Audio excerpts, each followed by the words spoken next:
আজকের ফটোশপ ক্লাসে আমরা দেখব যে কোনো ছবিকে, যে কোনো কালারফুল ছবিকে মূলত পারফেক্টলি কীভাবে ব্ল্যাক অ্যান্ড হোয়াইটে কনভার্ট করা যায়।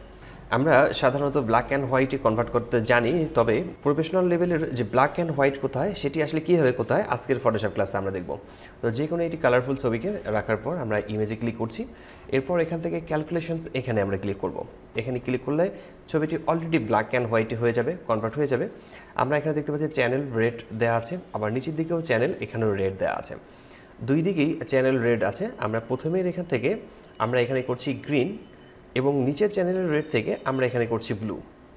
এরপর আমরা এখান থেকে ব্লেন্ডিং এখানে মাল্টিপ্লাই দেখতে পাচ্ছি, আমরা চাইলে এখান থেকে ওভারলে করতে পারি, আবার হচ্ছে সফট লাইট করতে পারি, অনেকগুলো অপশন দেওয়া রয়েছে। আমরা তারপরে এখান থেকে মাল্টিপ্লাই রাখবো। এরপর আমরা অপাসিটি এখান থেকে দেখতে পাচ্ছি 100 দেওয়া আছে, আমি এখান থেকে করছি 70%। আপনারা চাইলে এখান থেকে 75% পর্যন্ত রাখতে পারেন। তো আমরা এখান থেকে 75% রাখছি অপাসিটি। এরপর আমরা ওকে লেখাতে ক্লিক করব। ওকে লেখায় ক্লিক করার পর আমরা দেখতে পাচ্ছি যে ছবিটি মূলত ব্ল্যাক অ্যান্ড হোয়াইটে কনভার্ট হয়ে গেছে। আমরা এখান থেকে লেয়ার এবং চ্যানেল, আমরা চ্যানেলে ক্লিক করছি। চ্যানেলে ক্লিক করার পর আমরা দেখতে পাচ্ছি এখানে আলফা 1 নামে আরেকটি লেয়ার আছে।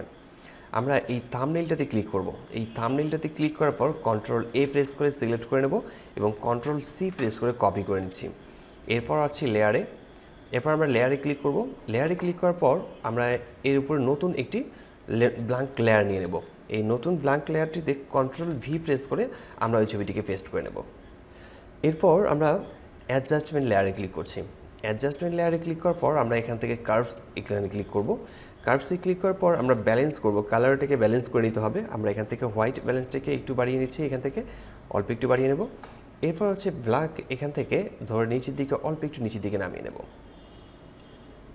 ঠিক এই অবস্থাতে রাখছি, হোয়াইটটাকে আরেকটু বাড়িয়ে নিচ্ছি, দেন ওকে। ঠিক এখন যদি আপনাদেরকে দেখাই, সেটা হচ্ছে পূর্বে ছিল ঠিক এরকম এবং পরে হয়েছে ঠিক এরকম। আসলে প্রফেশনাল মানের যদি ব্ল্যাক অ্যান্ড হোয়াইট করতে হয় তাহলে এই পদ্ধতি ব্যবহার করে আমরা যে কোনো ছবিকে ব্ল্যাক অ্যান্ড হোয়াইটে কনভার্ট করতে পারি। আশা করি বিষয়টি বুঝতে পেরেছেন।